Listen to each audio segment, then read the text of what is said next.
Film industry में कुछ stars ऐसे हैं जिन्हें बॉलीवुड की नींव माना जाता है।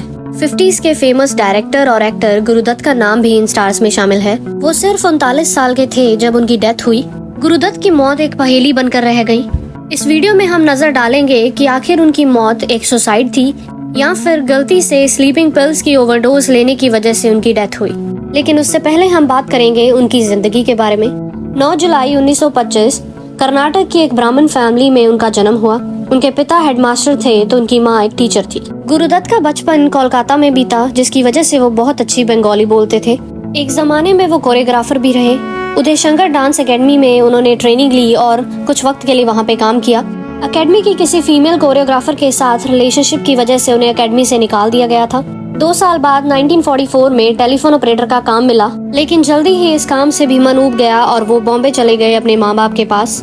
मुंबई में उनके अंकल ने उन्हें उस वक्त की लीडिंग प्रोडक्शन कंपनी प्रभात फिल्म कंपनी में 3 साल के कॉन्ट्रैक्ट पर काम दिलवाया। यहाँ पर उनकी मुलाकात हुई उनके लाइफ लॉन्ग फ्रेंड रहे रहमान और देवानंद के साथ। फिल्म लखरानी से उन्होंने एक्टिंग में डेब्यू किया। इसके महज 1 साल बाद 1946 में देवानंद की फिल्म हम एक हैं आई, जिसकी डायरेक्शन और कोरियोग्राफर का काम गुरुदत्त ने किया। जब 1947 में प्रभात फिल्म कंपनी के साथ उनका कॉन्ट्रैक्ट खत्म हुआ तो उनकी मां ने उन्हें एक कंपनी में असिस्टेंट की जॉब दिलवाई, लेकिन वहां पर भी विद्या नाम की लड़की को भगा कर ले जाने के आरोप में काम से निकाल दिया गया। इसके 10 महीने बाद उन्हें कोई काम नहीं मिला। बेरोजगार हो चुके दत्त को अब शौक पड़ा इंग्लिश में स्टोरीज लिखने का और अब वो इंग्लिश मैगजीन्स के लिए शॉर्ट स्टोरीज लिखकर अपना समय व्यतीत करते। वहीं दूसरी ओर उनके दोस्त देवानंद ने फिल्म प्रोडक्शन में कदम रखा। अपनी कंपनी नवकेतन फिल्म्स में उन्होंने गुरुदत्त को डायरेक्टर की जॉब दी। इन 2 दोस्तों की जोड़ी ने साथ में 2 सुपरहिट फिल्में दी। 1951 में आई बाजी और 1952 में आई जाल। फिल्मों की डायरेक्शन और कोरियोग्राफी का काम किया गुरुदत्त ने, तो लीड रोल में नजर आए देवानंद। गुरुदत्त को उनकी फिल्मों के डिप्रेसिव, डार्क और ज्यादा मेलोड्रामेटिक होने की वजह से जाना जाता था। वहीं देवानंद के भाई चेतन आनंद भी डायरेक्टर थे। दोनों के बीच में मतभेद होने की वजह से देवानंद और गुरुदत्त का आपस में काम करना मुश्किल हो गया था।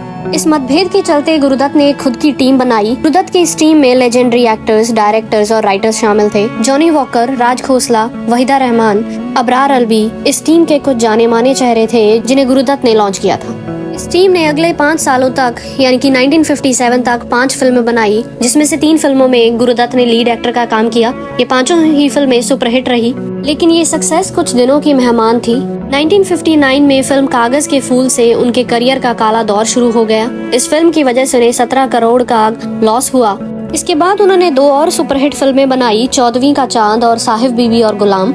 लेकिन कागज के फूल की वजह से हुआ फाइनेंशियल लॉस इतना बड़ा था कि ये फिल्में भी उसे कवर नहीं कर पाई। फाइनेंशियल लॉस और फैमिली में चल रही प्रॉब्लम्स की वजह से उन्हें स्लीपिंग पिल्स लेनी पड़ती थी। दरअसल गुरुदत्त शादीशुदा थे। 1953 में उन्होंने फेमस सिंगर गीता दत्त से शादी की थी। 3 साल डेट करने के बाद गीता की फैमिली के खिलाफ जाकर इन्होंने लव मैरिज की। जब गीता और गुरुदत्त की मुलाकात हुई तो गीता की उम्र महज 18 साल थी और वो 900 से ज्यादा गानों में सिंगिंग का काम कर चुकी थी। लेकिन वहीं दूसरी ओर गुरुदत्त इंडस्ट्री में अपने कदम जमाने के लिए स्ट्रगल कर रहे थे। फेमस और टॉप सिंगर से शादी करने के कारण गुरुदत्त के बारे में ये अफवाहें फैलने लगी कि उन्होंने सिर्फ पैसों के लिए गीता से शादी की थी। गुरुदत्त की बहन ललिता की माने तो शादी के पहले 4 साल बहुत ही अच्छे थे, लेकिन अपने ऊपर लग रहे इन इल्जामों से परेशान होकर गुरुदत्त ने गीता को सिर्फ गुरुदत्त प्राइवेट लिमिटेड के लिए काम करने के लिए कहा।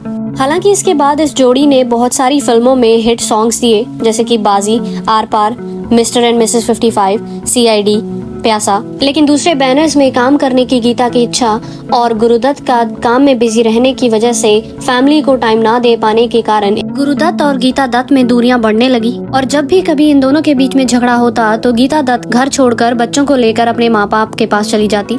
गुरुदत्त अक्सर ही उन्हें मनाकर वापस अपने घर ले आते। उनकी मौत के बाद उनकी फैमिली द्वारा दिए गए इंटरव्यूज में वो बताते हैं कि कैसे गीता अक्सर ही गुरुदत्त पर शक किया करती थी। किसी भी नई हीरोइन के साथ अगर वो काम करते तो गीता अक्सर ही उन्हें शक की नजर से देखती। देवीदत्त का कहना था कि दोनों ही कान के कच्चे थे, कोई भी उनसे कुछ भी कह देता और वो मान लेते। लोगों द्वारा कही जा रही बातें और फिल्मी मैगजीन्स में छप रही गॉसिप्स उनके रिश्ते में फूट का कारण बन रही थी। एक तरफ गीता दत्त से बढ़ती दूरियां और वहीं 1956 में उन्होंने एक्ट्रेस वहीदा रहमान को फिल्म CID से बॉलीवुड में लॉन्च किया। वहीदा रहमान, जो कि ऑलरेडी साउथ इंडस्ट्री से अपना करियर शुरू कर चुकी थी, उन पर गुरुदत्त की नजर पड़ी और वो उन्हें बॉम्बे लेकर आए। अपने करियर का मास्टरपीस रही फिल्म प्यासा, जिसके लिए उन्हें आज भी याद किया जाता है, उसमें उन्होंने वहीदा रहमान को लीड रोल दिया। फिल्मी गलियारों में इन दोनों के अफेयर की अफवाहें उड़ने लगी। इस सब से परेशान होकर गीता दत्त तीनों बच्चों को लेकर अपने माँ बाप के घर चली गई। गुरु दत्त ने अपने रिश्ते को बचाने के लिए गीता दत्त के साथ फिल्म गौरी,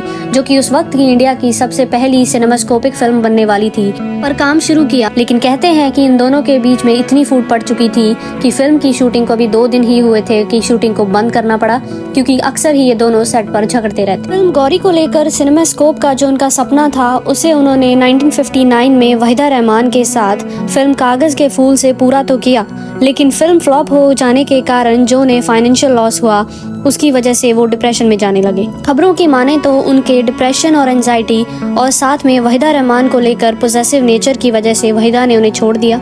लेकिन उनकी बहन ललिता कहती हैं कि वहीदा के लिए गुरु दत्त सिर्फ एक मेंटोर थे और उनके बीच में ऐसा कोई भी रिश्ता नहीं था। गुरु दत्त अब पूरी तरह से अकेले पड़ चुके थे।